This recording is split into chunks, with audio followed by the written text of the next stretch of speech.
It's time. Of course I had to do this. First an AC Unity stream, then an AC4 multiplayer stream, and now of course I'm going to rank all the Assassin's Creed games. What type of content creator would I be if I hadn't had done this? But for real, Assassin's Creed used to be my favourite franchise. From my first time seeing and getting to play a test demo version of AC2 in 2008, to being disappointed with the new engine and completely losing interest in the direction of the franchise. But as I'm known for my quote-unquote bad takes, I thought I should make a ranking of all the main games in the franchise. However, I haven't replayed any of them since they released, except of AC2, which I have replayed in 2012. But I have seen enough walkthroughs and streams since, so it's not like I've completely forgotten what the games were like. Are these based mainly on nostalgia? Sure, but it's still the ranking I think I would give even if I were to replay the games right now. Also, I haven't played AC Odyssey, but it's clear enough on where it would place. So I suppose buckle in for some bad takes, and as the number 3 AC YouTuber behind Walshy and James aka Lasers, Raptor would say, and let's go. Number 11, AC Odyssey. So, as I said, I haven't played the game, so if you wish, you can ignore this ranking. But it's easily the worst game in the franchise. The gameplay is ridiculous. From camera angles to awful combat which has enemies be sponges that take 200 hits to kill and give you 400,000 XP per kill. Magical beasts, a complete change in the core lore of the franchise. Some of the worst written characters and story to ever exist in any video game I have seen. Everything, and I mean everything, is awful about Odyssey. It's so bad I don't even want to call it an Assassin's Creed game, because it's not, and it isn't even a good RPG game. I really don't want to talk about this game, so go watch Laser's AC Odyssey Broken Me video to hear basically the same stuff, I would say. Assassin's Creed Rogue. Well, Rogue isn't necessarily a bad game, just a boring game. I couldn't get myself to finish it. I played a few hours of it back in about 2014, and I just could not get into it at all. Shay's character is just bland. The gameplay, as much as I enjoyed the engine AC4 used, was repetitive. The story was next to nothing. It wasn't intriguing, nor did it capture me at all. There really isn't much to say about the game, unfortunately. But similar to Odyssey, if you want to ignore this ranking and go from number 9 upwards, then do. When Assassin's Creed Syndicate was whispered about on the internet, back when it was called Victory, which I believe is actually a better name, I was really excited. The setting was perfect for me, as Victorian London is one of my favourite, if not my favourite, historical setting. But the game was a disappointment. The story was quite dull and meaningless. The comedy felt out of place. Playing as Jacob was just not needed. The combat tried too much to be like the Arkham series, but it just ended up being repetitive. Some of the side quests were quite cool, like the historical characters, but they were all the same type of quest. Either a tailing mission or taking something or someone out of a location filled with enemies. The parkour was in my opinion fine, but the use of the rope launcher ruined the whole aspect. I understand that some of the streets were wide and the buildings were tall, but it made parkour useless. As bad or mediocre as the game was, I still nearly 100% the game. It was fun to run around the Victorian era London, but that is about it when it comes to the game. I promise, I will be positive soon, but it's not the time yet. Before you give me shit, I spent near to 100 hours with the game back in 2017. I platinumed it and did everything I could. AC Origins is just a meh game. It's boring. It has some of the same problems Odyssey has and pushes on even more. The story is forgettable and so are the characters. To this day I can't remember the name of any of the fictional characters other than Bayek and Aya. The setting up of the assassins at the end of the game was cool, but that is about it. Of course, Abu Bakr Salim gave an amazing performance, but Bayek himself as a character is just quite boring. The first game using the new engine and the last game I wish used it. The gameplay feels incredibly off to me. Quick Witcher 3-esque, but worse combat. Magical weapons that can give you poison or set on fire, mythical gods that are 100-foot boss battles, an empty open world, although I understand why it is in fact so large, as it is Egypt, but it's still a bit too much in my opinion. Graphically and gameplay wise, underwhelming. But that is just my own taste. I dislike the engine, it feels as if the game's downgraded. In my opinion, the Unity engine, as broken as it is, and I know they're technically the same engine, but the way it's used is better. Unity looks better, plays better, has better parkour, even with its own technical problems. AC Origins is just a game that is fun to clear everything in when listening to podcasts and having nothing productive to do. Other than that, even though it can look beautiful in some areas, it's just a huge empty open world with the same quests over and over again. Finally, the good games. Well, kind of.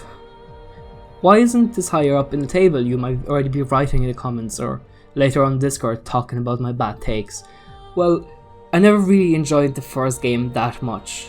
Altair and his story is interesting, especially in the books, but I played Assassin's Creed after AC2 and Brotherhood, so it was a definite downgrade. The gameplay was stiff, the world didn't drag me in, nor did the setting. It's a good game, of course, and without it we wouldn't have some of the titles yet to come on the list. But it didn't age well. It didn't even age well back in 2010. A remake of the game would be nice.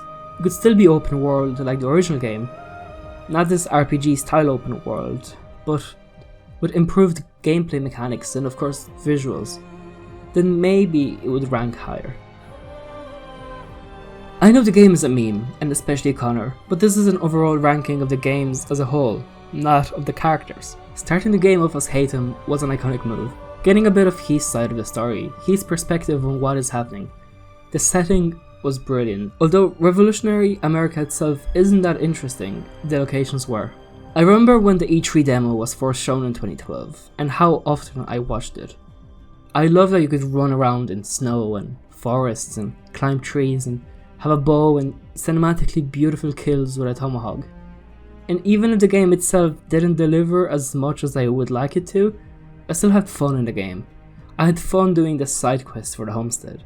I had fun running around forests hunting animals. I had fun having a conflicting view of whether what Connor was doing was truly the right thing. It made me question the morals of an assassin and the maybe right way of thinking of a Templar. Although Connor wasn't great and the combat wasn't the best, nor was the story, both Connor's and the Ent Desmond's amazing, but I had fun overall, and that is truly what matters. Unity was and still is a mess when it comes to how it runs.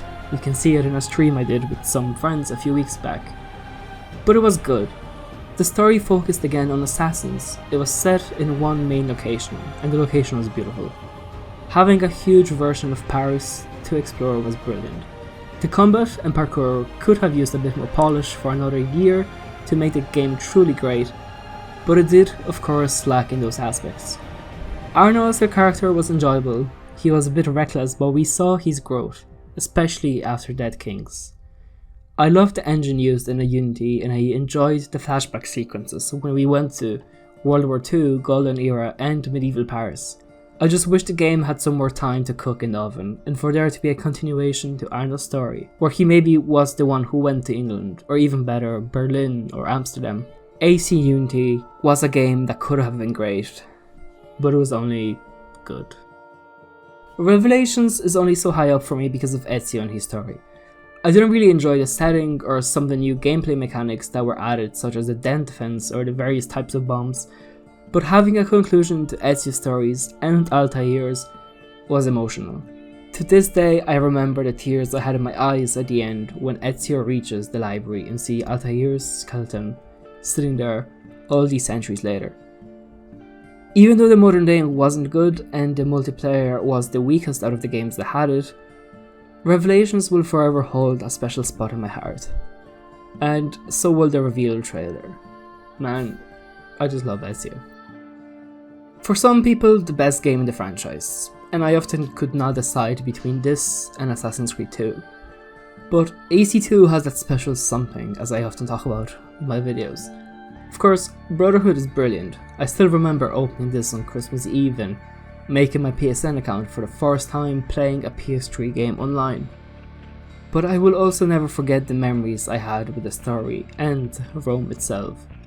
A beautiful world that I spent more than 200 hours in, renovating everything I could, finding every harlequin possible, gathering every flag. Brotherhood is a special game. From the story, the best modern day in the series, and unforgettable characters and DLCs. Writing about it really makes me want to play it again for the first time since probably summer 2011. Funnily enough, when we first saw gameplay demos of the game, I wasn't that interested in it. Maybe it was the slight disappointment I had from AC3, but getting a midnight release with the PS4 was one of the best decisions I've made. I fell in love with the world, the characters, even Edward. The modern day was slightly lacking after what we had with Desmond, but I was interested to see where it will go. Nowhere, of course. But the main part of the game was amazing. Sure, a lot of the missions were the same tailing missions, but I still loved it. I loved exploring Havana, Kingston, all the wild jungles and islands, hunting whales, listening to sea shanties, upgrading my house and island, having my own ship. Never have we gotten a pirate game as good as Black Flag, and even as an Assassin's Creed game, it was still amazing. And the ending sequence is one of the most emotional scenes I have witnessed. After countless of hours with these great characters, both on land and sea, it was hard to finally let go. Well, this isn't shocking. The best game in the franchise, the beginning to my love of open world games for a few years, the beginning to my love of Italy, stealth based games, parkour, and of course Ezio's story. Being with him literally from his birth, experiencing the classic church rooftop scene with the title, hearing Jesper Kid's beautiful soundtrack, exploring Florence, Venice, the tombs, all the other towns and countrysides, meeting Leonardo and making me fall in love with his works in real life as a 10-year-old. Assassin's Creed 2 was the pinnacle of the franchise, and one of the best games to ever exist, and I doubt it will ever be beaten in this franchise, especially in the awful state it is now. And that is it. I hope you enjoyed. Some of the choices could have been controversial, I know, especially in the middle, but I can't make an AC video and not piss off Assassin's Creed fans, of course. So thank you for watching, and of course I will see you next time.